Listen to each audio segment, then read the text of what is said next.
Isa pong magandang araw po sa inyong lahat mga kaibigan. Ayan, pinapakita ko po sa inyo ang panahon ngayon.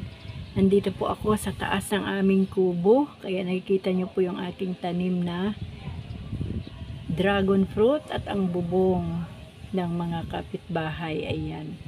Purihin po ang Panginoon mga kaibigan dahil ngayong umaga po ay muli tayong nagising at taglay po natin ang buhay, ang hininga na binigay po ng ating Diyos. Isa pong magandang umaga sa inyong lahat. At purihin po ang Diyos ngayong umaga dahil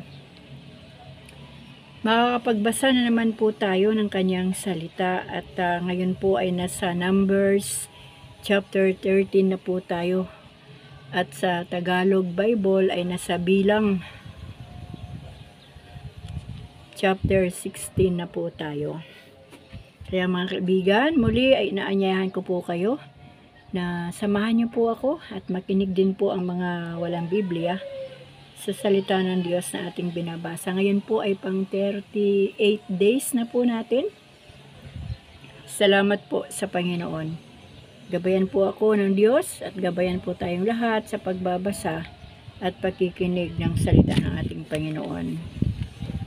Ang title po nitong Bilang chapter 16 ay ang paghihimagsik ni na Kore, Datan at Abiram.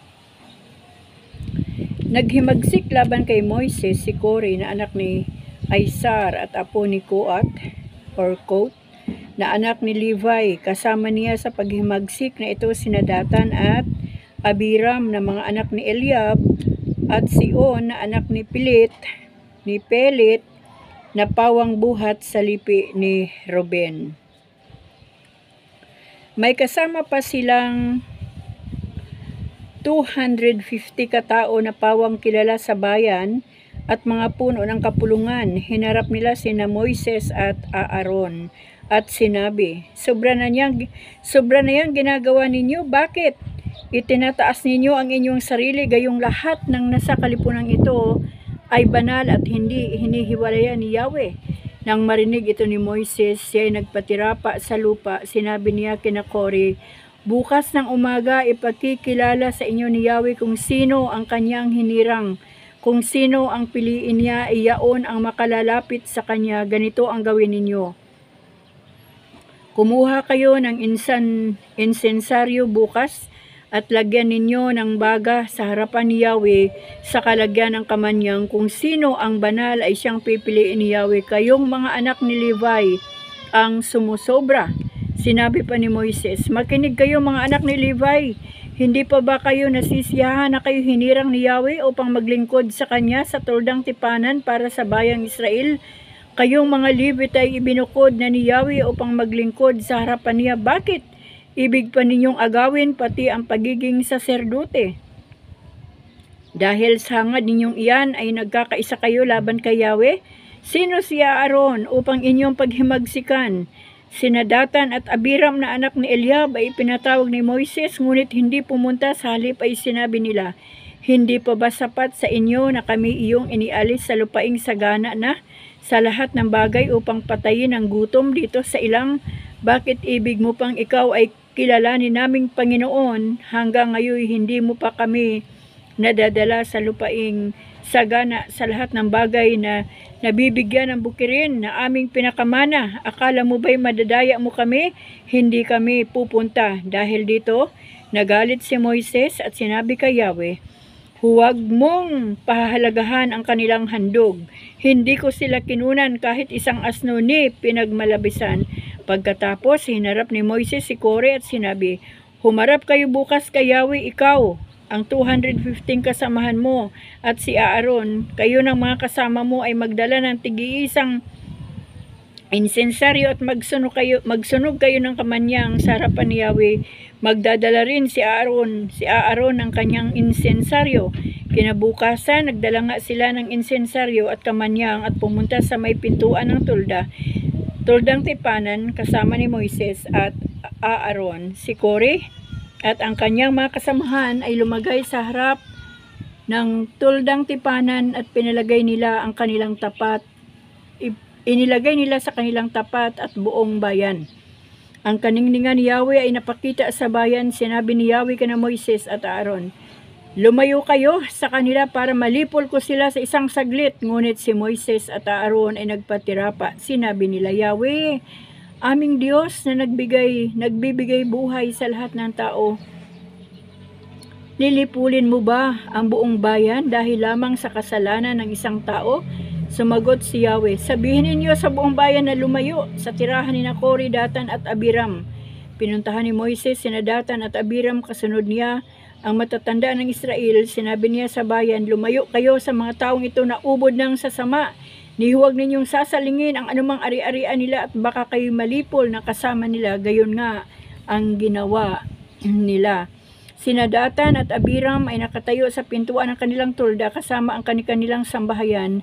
Sinabi ni Moises, malalaman ninyo ngayon na sinugo ako ni Yahweh upang gawin ang mga bagay na ito, at ito'y hindi ko sariling kagustuhan. Kapag ang mga taong ito'y namatay sa sakit o sa natural na kamatayan, nangangahulugang hindi ako ang sinugo ni Yahweh. Ngunit kapag bumuka ang lupa at sila'y nilulon ng buhay kasama ng lahat ng may kaugnayan sa kanila, nangangahulugang naghimagsik sila kay Yahweh.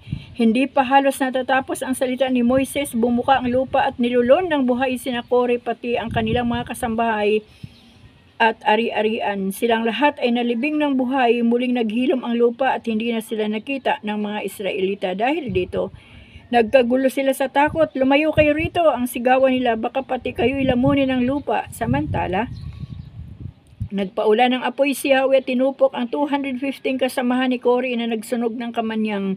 Sinabi ni Yahweh kay Moises, sabihin mo kay Eleazar na anak ni Aaron na kunin ang mga insensaryo at itapon sa malayo ang mga baga. Kunin ninyo pati ang mga insensaryo ng 215 na matay.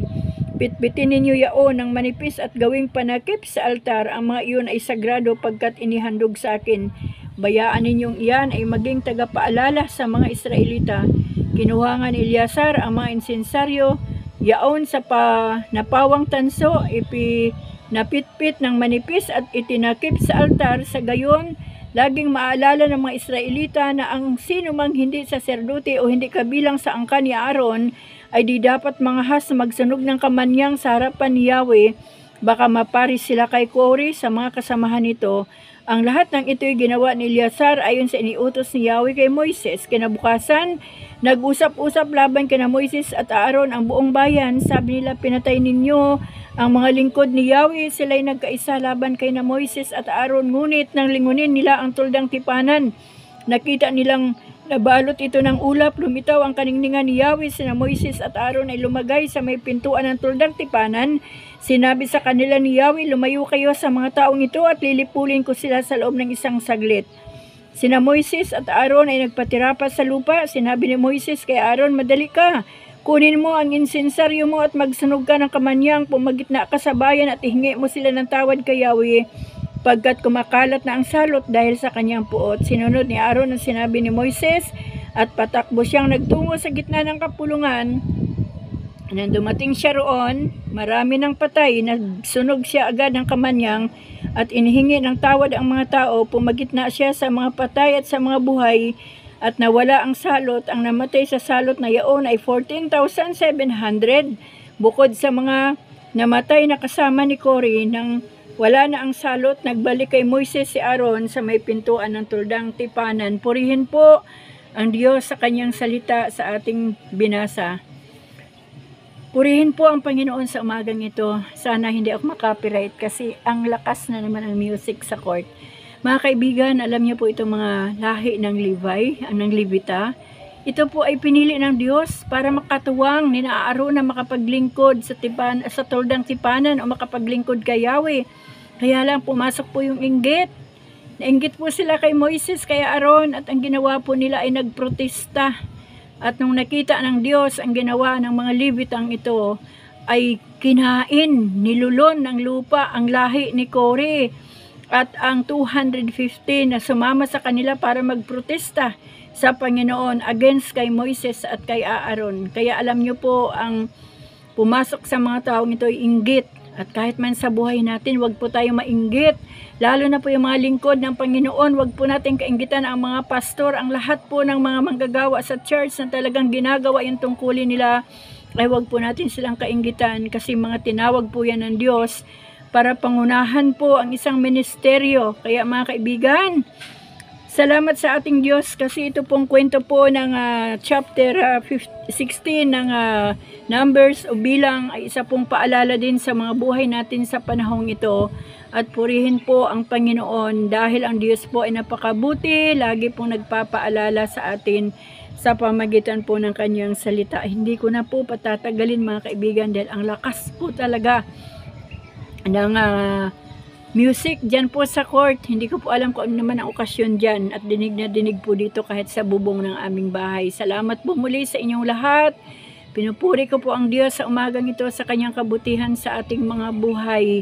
Patuloy po tayong magbasa ng salita ng Diyos. Mamuhit po tayo ng tama.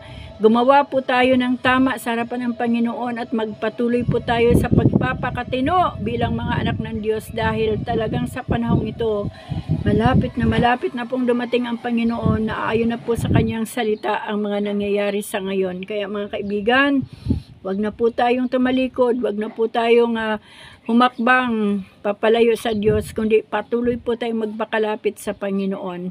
At salamat po sa inyong mga buhay, salamat po sa inyong pakikinig at nawa po ang pag-ibig lagi ng Diyos ang ating maranasan. Salamat po sa inyo at dito ko na po tatapusin itong ating Bible reading ngayong araw. Sorry po, kahapon ay wala sa marami pong kadahilanan. Kaya salamat sa Diyos na bigyan po tayo ng pagkakataon muli sa umagang ito. Pinupuri ko po patuloy ang Diyos. Salamat po sa inyong lahat mga kaibigan. Maraming salamat po sa inyong kabutihan dito po sa aking channel, ganun din sa aking buhay. Salamat po sa suporta. Patuloy na ang Diyos po ang magpala sa buhay ng bawat isa. Amen.